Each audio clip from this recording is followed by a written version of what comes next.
The year is 1928, the place, St. Mary's Hospital in London. In late summer, as the leaves began to turn, Alexander Fleming, a somewhat disorganized but brilliant bacteriologist, returned from a well-deserved holiday. He was eager to get back to his research, unaware that a groundbreaking discovery awaited him. His laboratory, as always, was a testament to his focused mind and somewhat chaotic work habits. Amid the mess of petri dishes stacked haphazardly on benches and shelves, he began to survey his cultures. He noticed something odd. A dish, seemingly forgotten and left near an open window, was now playing host to an uninvited guest, a fuzzy, blue-green mold. It was an accidental contamination, something most researchers would simply discard without a second thought. Most would have tossed it, dismissing it as a ruined experiment, but Fleming's keen eye and insatiable curiosity made him look closer. He paused, his gaze fixed on the peculiar growth. Around the mold, something even more remarkable had occurred. The Staphylococcus bacteria, the very organisms he'd been diligently studying, had mysteriously vanished, seemingly retreating from the mold's presence. This created a clear, distinct, bacteria-free zone surrounding the mold. It was an anomaly, a biological puzzle begging to be solved. It was as if the mold was actively defending its territory, dissolving or inhibiting the growth of the bacteria nearby. A microscopic battleground was laid bare before his eyes. Fleming, a true scientist, recognized that this was no ordinary contamination. It was a silent, invisible battle being waged on a microscopic scale, and the mold, against all odds, was clearly winning. The mold, later identified as Penicillium notatum, was in fact producing a potent substance, something lethal to bacteria. Intrigued, Fleming initially referred to it as mold juice, a rather unglamorous name for what would become a revolutionary drug. Later he refined the name, christening it Penicillin. He had stumbled upon something extraordinary, the world's first antibiotic, a natural chemical weapon in the microscopic world, capable of disarming and destroying bacterial invaders. The untidy bench, a symbol of his focused disarray, the open window, a portal for the airborne spores, the seemingly insignificant, forgotten dish. All these seemingly random accidents, these chance occurrences, conspired to reveal a secret that would ultimately save millions of lives and transform the course of medicine. Fleming's astute observation, his ability to recognize the significance of the unexpected, would fundamentally reshape medicine and irrevocably alter human history. It serves as a powerful reminder that sometimes the greatest discoveries don't arise from meticulous planning, but from a simple act of noticing what others might easily overlook. In that seemingly insignificant moment, a new era in the relentless fight against infection quietly, almost imperceptibly began.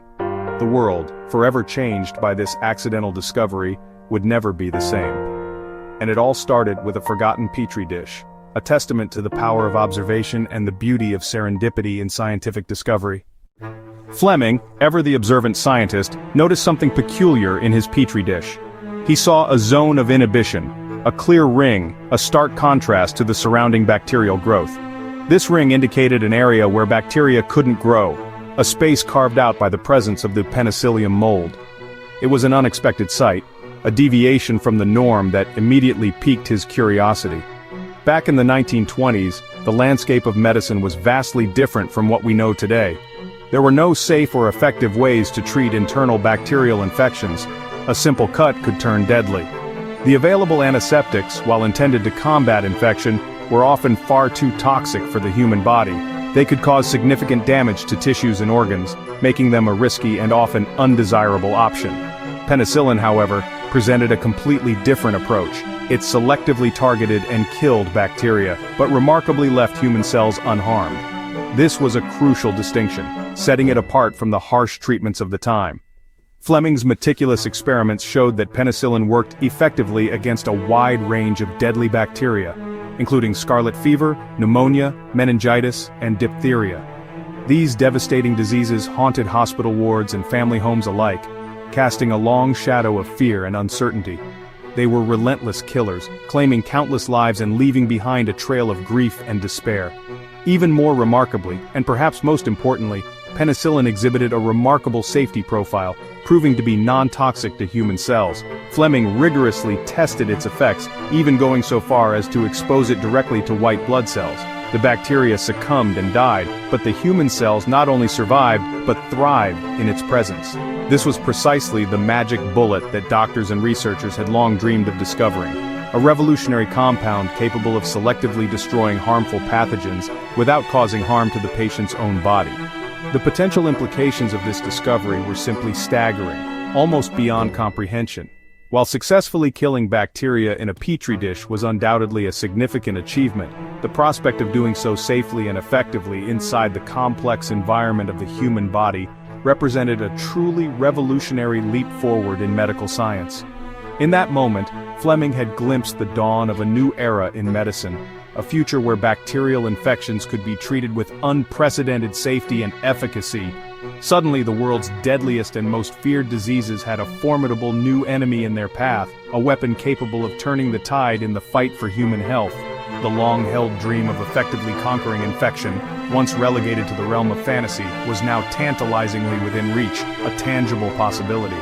The promise held by penicillin was nothing short of breathtaking, a beacon of hope in a world plagued by infectious diseases. And with that observation, the age of antibiotics, a new chapter in the history of medicine, had officially begun. Before penicillin, bacteria ruled with terrifying power. A minor infection could mean death.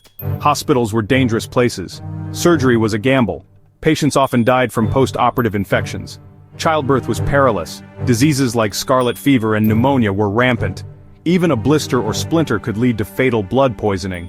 Doctors had little to offer beyond rest and hope. Sulfa drugs helped some but were limited and harsh. Most of the time, medicine was helpless against severe bacterial disease. This constant threat shaped society. Shorter lives, high infant mortality, fear of injury. Fleming's discovery was more than a new medicine. It was hope for a new world.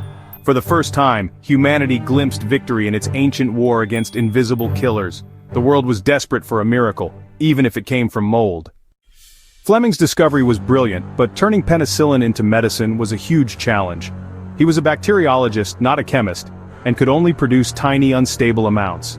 The mold's juice was hard to purify and lost potency quickly. For over a decade, penicillin remained a laboratory curiosity. Fleming's 1929 paper was mostly ignored. The world wasn't ready.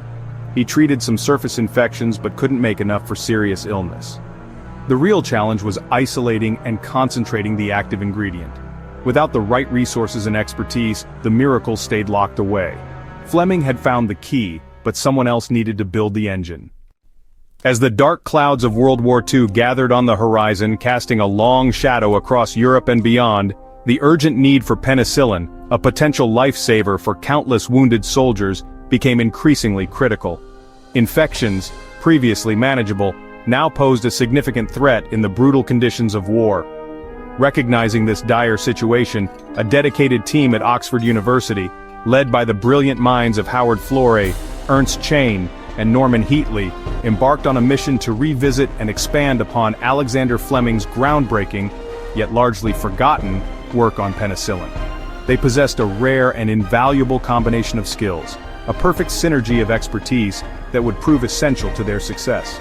Their team was built on strong organization, deep knowledge of chemistry, and an unparalleled ability for improvisation. Undeterred by limited resources, they ingeniously adapted everyday items, growing the precious mold in whatever containers they could find, from bedpans to biscuit tins. With meticulous precision and unwavering dedication, they painstakingly extracted minuscule amounts of the elusive penicillin from the mold. Finally, in 1940, they reached a pivotal moment, putting their work to the ultimate test by injecting mice with deadly bacteria and then administering their precious penicillin extract. The results were stark and undeniable. The untreated mice ravaged by infection succumbed to their fate and died. But miraculously, those given penicillin experienced a stunning recovery and survived the deadly infection. This was irrefutable proof. Penicillin possessed the extraordinary ability to combat and conquer deadly infections within a living body, offering a beacon of hope in a world overshadowed by disease and war.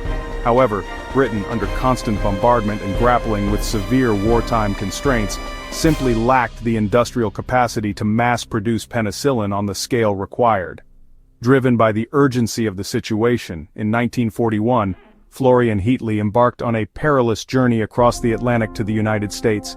They undertook this mission with a precious cargo, carefully concealed mold spores smuggled within the linings of their coats. Their crucial mission was to convince influential American pharmaceutical companies to invest their resources and expertise in the large-scale industrial production of penicillin, transforming it from a laboratory curiosity into a widely available medicine. The stakes were unimaginably high. The lives of countless soldiers and indeed the outcome of the war depended on their success. The Oxford team's unwavering persistence and dedication transformed a forgotten scientific discovery, gathering dust in the annals of research, into a high-stakes global race against time, with scientists and pharmaceutical companies around the world vying to unlock the secrets of mass-producing this life-saving drug. The world stood on the precipice of a medical revolution, poised to enter a new era where bacterial infections, once a major cause of death and suffering, could be effectively treated. Penicillin's remarkable journey, from a humble petri dish in a London laboratory to the front lines of battlefields across the globe, was now officially underway. And with every tick of the clock, the pressure mounted, the deadline loomed, and the urgency to deliver this life-saving drug to those who desperately needed it intensified. Penicillin's arrival was a medical revolution. For the first time, doctors could safely fight deadly infections from within. During World War II, penicillin saved countless Allied soldiers from infected wounds. Early supplies were so precious, doctors recycled it from patients' urine. U.S. scientists found a super-productive mold strain on a cantaloupe, boosting production. By D-Day, there was enough penicillin for every wounded Allied soldier. After the war, penicillin transformed civilian medicine. Diseases like pneumonia and scarlet fever became manageable, surgery became safer, complex treatments possible. Penicillin became the foundation of modern medicine, life expectancy soared, and fear of infection faded. Science had conquered what once seemed invincible. A humble mold had changed the world. In 1945, the Nobel Prize honored Fleming, Florey, and Chain. Fleming was the curious observer who saw the mold's power. Florey and Chain turned that insight into a practical, life-saving therapy. Their teamwork solved the puzzles of purification and mass production. The Nobel Prize celebrated both the spark of discovery and the grind of development. Penicillin's story is a relay, one mind passing the baton to the next. It's a testament to the power of collaboration in science. The world recognized a gift of incalculable value. Even at his Nobel moment, Fleming warned of danger. He foresaw that misuse of penicillin could breed resistant bacteria. Today, overuse has led to superbugs that defy antibiotics. Diseases once conquered are making a comeback. The medical safety net is fraying. Routine procedures are at risk. We face a post-antibiotic era if we're not careful. Fleming's warning is more urgent than ever. We must use antibiotics wisely and invest in new solutions. The fight against infection is far from over. The story of penicillin is a lesson in discovery. It began with an accident, but only a curious mind saw its value. Fleming's insight was just the start. Teamwork made it a reality. The next breakthrough may come from the unexpected. We must stay curious, persistent, and collaborative. Nature holds answers in unlikely places. Penicillin's legacy is hope that science, chance, and teamwork can change the world. Sometimes the greatest revolutions begin with a simple act of paying attention.